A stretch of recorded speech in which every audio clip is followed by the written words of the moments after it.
Hello दोस्तों, कैसे हैं आप सब लोग। उम्मीद करता हूँ आप सभी लोग बहुत अच्छे होंगे। मेरी कुमाऊं की इस यात्रा व्लॉग सीरीज में फिर से एक बार आपका स्वागत है। आपने पिछले एपिसोड में देखा था कि मैंने अल्मोड़ा से वृद्ध जागेश्वर तक की यात्रा की थी। अगर आपने वो वाला व्लॉग अभी तक नहीं देखा है तो डिस्क्रिप्शन बॉक्स में मैं उसका लिंक प्रोवाइड कर दूंगा, एक बार आप उसको देख लीजिए। अब इस यात्रा में हम इसके आगे बढ़ते हैं और चलते हैं जागेश्वर धाम की तरफ। जागेश्वर मंदिर समूह पहुंचने से पहले हम वहां पर 2 किलोमीटर पहले पड़ने वाली एक जगह पर रुकेंगे जिसका नाम है दंडेश्वर महादेव मंदिर, या जिसको दंडेश्वर मंदिर समूह भी कहा जाता है। मंदिर समूह इसलिए क्योंकि यहाँ पर भी एक मुख्य मंदिर के अलावा कुछ छोटे छोटे मंदिर और भी हैं। इस जगह तक पहुंचने का जो रास्ता है इसको एक बार मैप के माध्यम से समझते हैं। मैंने यहाँ पर अल्मोड़ा से दंडेश्वर महादेव और जागेश्वर से दंडेश्वर महादेव पहुंचने के दोनों ही मैप आपके सामने रखे हुए हैं, एक बार आप इनको देख लीजिए।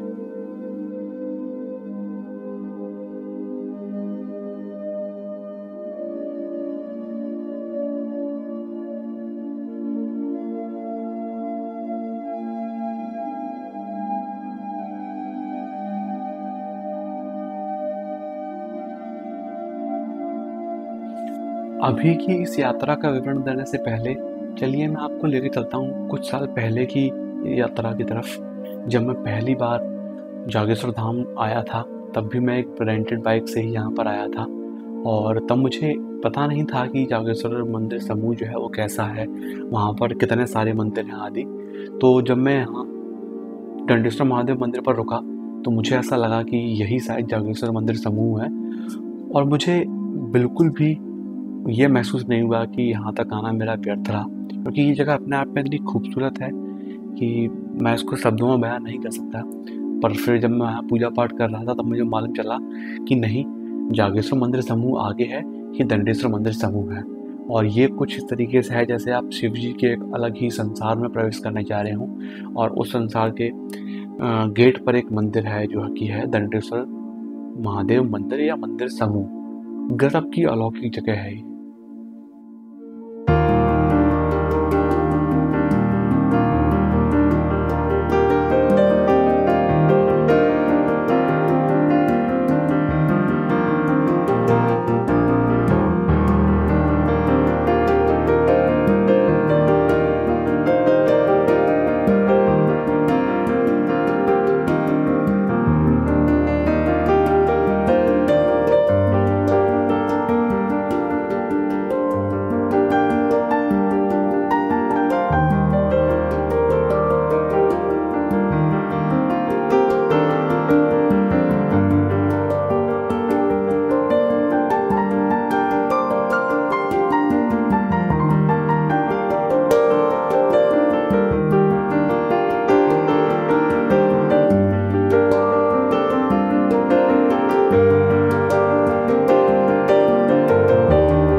जैसा कि आपने अभी वीडियो में देखा, ये मंदिर रोड पर ही स्थित है, तो यहाँ तक पहुँचने के लिए आपको शायद ही किसी से कुछ पूछना पड़े।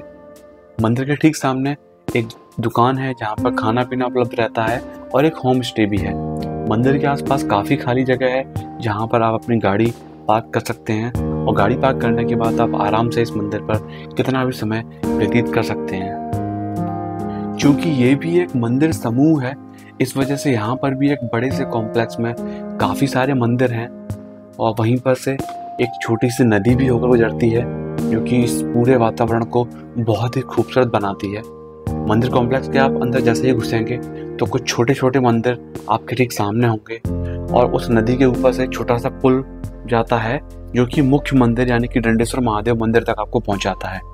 दंडेश्वर महादेव मंदिर की खास बात यह है कि यहाँ पर शिव जी की पूजा किसी पिंडी के रूप में ना होकर पर्वत के रूप में की जाती है। अगर मैं अपनी बात करूं तो ये मेरे लिए वो दिव्य स्थान है जहाँ पर मैं कितनी भी बार आ सकता हूँ। यहाँ पर आते समय मेरे दिमाग में कितना भी बोझ हो, एक बार जब मैं मंदिर के कॉम्प्लेक्स के अंदर घुसता हूँ तो धीरे धीरे वो बोझ अपने आप कम होने लगता है।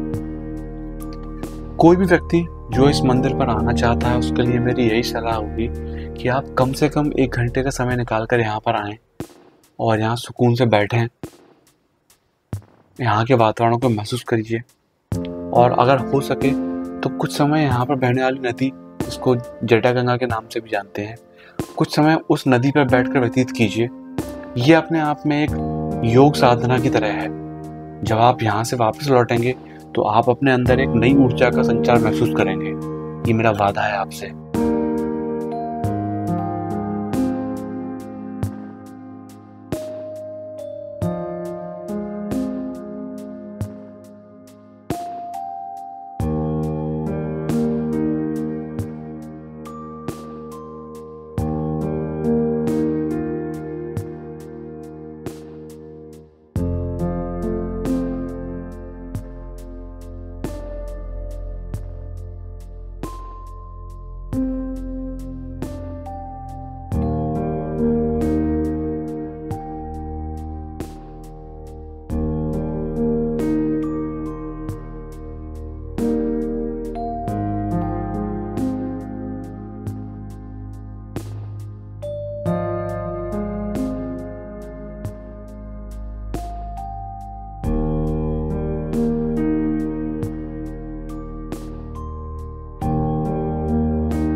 शंकर जी जो है बालूर में है। ओके। फर्स्ट चरण दंडेश्वर, उसके बाद जागेश्वर, उसके बाद वृत्त जागेश्वर। अच्छा। हाँ, ऐसा है। ये भगवान जो है पहली जो है चरण फर्स्ट चरण जागेश्वर दंडेश्वर है, उसके बाद जागेश्वर, उसके बाद वृत्त जागेश्वर। अच्छा। ये बालू में शंकर जी, उसके बाद जागेश्वर है ओबन उमर में, उसके बाद जब भगवान बुद्धि हुई तो वृत्त जागेश्वर। कितना पुराना मंदिर है? ये 8वां शताब्दी का है जी। 8वां कम से कम 8वां ये हुआ, 10वां जागेश्वर हुआ। अच्छा। हाँ, उसके बाद में जो बुढ़ापा हुआ भगवान का वृत्त जागेश्वर। अच्छा अच्छा, ठीक है महाराज जी। ठीक है जी।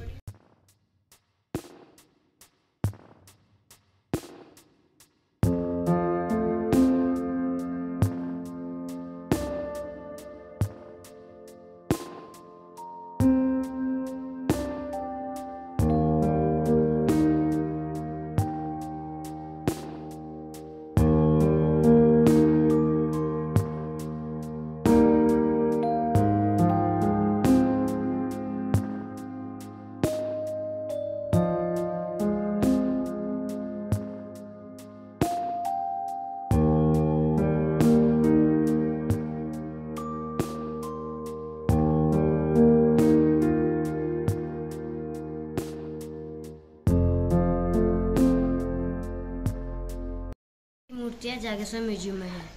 यहाँ की जो पहले अर्श धातु मूर्ति थी वो यहाँ से चोरी हो गई थी।